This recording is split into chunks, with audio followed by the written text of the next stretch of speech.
Media మిత్రులకు నమస్కారం. ఈరోజు సిపి సజ్జనార్ గారిని కలవడం జరిగింది. ఎందుకంటే పోలీస్ అంటే మాకు నమ్మకం ఉంది, సజ్జనార్ మీద ఇంకా నమ్మకం ఉంది. దేని విషయంలో కలిసినామంటే బాలాపూర్ ప్రాంతంలో జల్పల్లి మున్సిపాలిటీలో అనేక మంది రోహింగ్యాలు వచ్చి ఆ ప్రాంతంలో వేలాది మంది 2008లో ఇప్పుడు మాకు ఇది వచ్చిన తెలిసింది ఏంటంటే 2008లోనే అధికారికంగా 8,000 మంది 10,000 మంది చెప్తుంది. 2008 అంటే దాదాపు ఇప్పుడు 14 ఏళ్ళ పైన 17 ఏళ్ళు అవుతుంది. అంటే ఇన్ని సంవత్సరాల్లో ఎంతమంది ఒకసారి వచ్చండి, ఓ 40-50 వేల మంది ప్రాంతంలో. మేము మొన్న ఎలక్షన్ ఎస్ఐఆర్ వచ్చిన సందర్భంలో మేము ఓట్లను మొత్తం ట్రేస్ చేస్తే మేము ఎలక్షన్ కమిషనర్ గారికి వేయడం జరిగింది. ఎన్ని ఓట్లు పేకున్నాయంటే 42,616 ఓట్లు పేక్ ఓట్లు వచ్చినాయి, దొంగ ఓట్లు వచ్చినాయి. ఇప్పుడు మేము సజ్జనార్ కలవడం, సిపి గారిని కలవడం ఉద్దేశం ఏంటంటే ఆ ప్రాంతంలో బిఎల్ఓ తిరగాలంటే ఇబ్బంది అవుతుంది, తిరగనిస్తలేరు. బిఎల్ఓ 2 పోవాలంటే భయపడుతున్నారు. దీనికి అసదుద్దీన్ ఓవైసీ 3 రోజుల కింద వచ్చి జల్పల్లి మున్సిపాలిటీలో నేను ఉన్నా అనే భరోసాతో ఇచ్చి అనేక దొంగ ఓట్లు గుంజుకొని బిఎల్ఓ తన గుంజుకొని ఫోన్లు గుంజుకొని ఓటీపీలు తీసుకొని వాళ్ళు దొంగ ఓట్లు ఎక్కిస్తారు. కాబట్టి ఈరోజు సజ్జనార్ కలవడం జరిగింది. నిజంగా కూడా చెప్తున్నా, కాంగ్రెస్ పార్టీని రేవంత్ రెడ్డి గారిని అడుగుతున్నా, నువ్వు పూరీలు ఫుట్బాల్ ఆడడం కాదు, ఇవాళ ఈ దేశానికి వచ్చిన రోహింగ్యాల పరిస్థితి ఏందని అడుగుతున్నాం. గత 3 సంవత్సరాల నుంచి పోరాడుతున్నాం. 3 సంవత్సరాల నుంచి పోరాడుతుంటే కాంగ్రెస్ పార్టీ సపోర్ట్ చేస్తలేదు. అసదుద్దీన్ ఓవైసీ మద్దతు ఇస్తుడు, ఎంపీటీ మద్దతు ఇస్తుంది. ఈ 3 పార్టీలు కలిసి మద్దతు ఇస్తుంటే దీనికి ఎవరు బాధ్యత అని అడుగుతున్నాం. ఈ దొంగోట్లు ఉండాలా తీసేయాలా కాంగ్రెస్ పార్టీని అడుగుతున్నాం, ఎంఐఎంఎల్ని కూడా అడుగుతున్నాం, అసదుద్దీన్ ఓవైసీని సూటిగా అడుగుతున్నాం.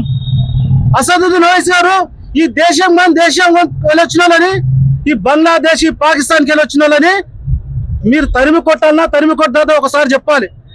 మేము ఆ రోహింగ్యా ప్రాంతంలో తిరిగితే అన్న ఒక్కొక్క క్యాంపు 42 క్యాంపులు నా ప్రాంతంలో రోజుకోటికి వస్తున్నాయి. మా ప్రాంతంలో స్వచ్ఛంగా ఉన్న మహేశ్వరం అంటే శివుని పేరు మీద ఉన్న మా మహేశ్వరాన్ని ఇలా పక్కనే బాలాపూర్ గణేశుని విగ్రహం పెడితే ప్రపంచ దేశాలకు వినాయకుని గురించి తెలిసే గణేశుని దగ్గర రోహింగ్యాలను తీసుకొచ్చి ఆ ప్రాంతాన్ని నాశనం చేయాలని చూస్తుంటే ఓ కాషాయ దళంగా, ఓ భారతీయుడిగా ఊకునే ప్రసక్తే లేదు.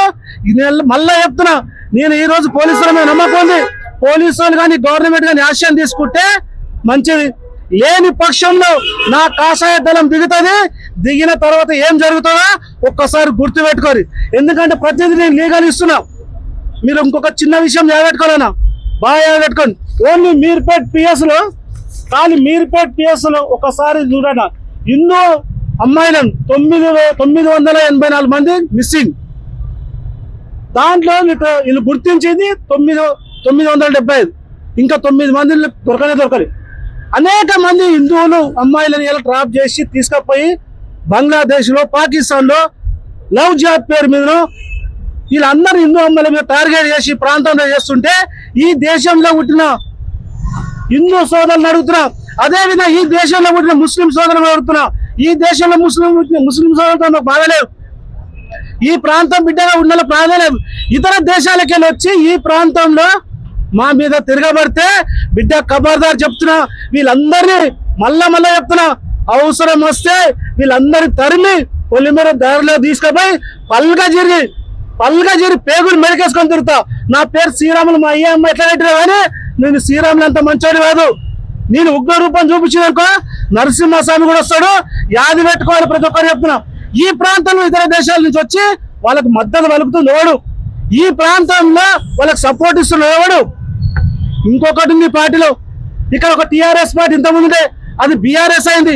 అక్కడ ఉన్న వాళ్ళంతా ఇప్పుడు ఏం చేస్తున్నారు అడగాలి. వీళ్ళని ఏమంటారు, కొజ్జోళ్ళు అంటారు, చెక్కగాళ్ళు అంటారు. నిజంగా చెప్తున్నా, ఆ ప్రాంతంలో ఉన్న ఎమ్మెల్యే గారిని అడుగుతున్నా, ఏంది నీ స్పందన ఏంటి అంటున్నా. ఇప్పటి వరకు 3 సంవత్సరాల నుంచి కొట్లాడుతుంటే ఓటు బ్యాంక్ రాజకీయాన్ని గురించి నువ్వు ఈ శిఖండి రాజకీయం అవసరం లేదని చెప్తున్నా. ఈ శిఖండి రాజకీయం బంద్ చేసుకో. భారతీయ జనతా పార్టీ కార్యకర్తలు కాషాయ దళం తలుసుకుంటే రేపు పొద్దున ఏం జరగబోతుందో నిజంగా చెప్తా. సిబి గారు మీద నమ్మకం ఉంది. తెలంగాణ పోలీసు మీద నమ్మకం ఉంది. సిపి గారు కోరడం ఏంటంటే ఆ ఎలక్షన్ తిరగడానికి ఇబ్బంది అవుతుంది, అక్కడ పోలీస్ ప్రొడక్షన్ ఇవ్వమంటున్నా. మీకు శాతగాని ఎలా కావాలంటే కేంద్రం బలగాలను తీసుకొని ఆ ప్రాంతంలో జనులు ఓట్లు ఉండాల్సిన బాధ్యత మనం అందరం కోరుకుంటూ ఈ అవకాశం ఇచ్చిన మీడియా సోదరులకు నమస్కరిస్తూ.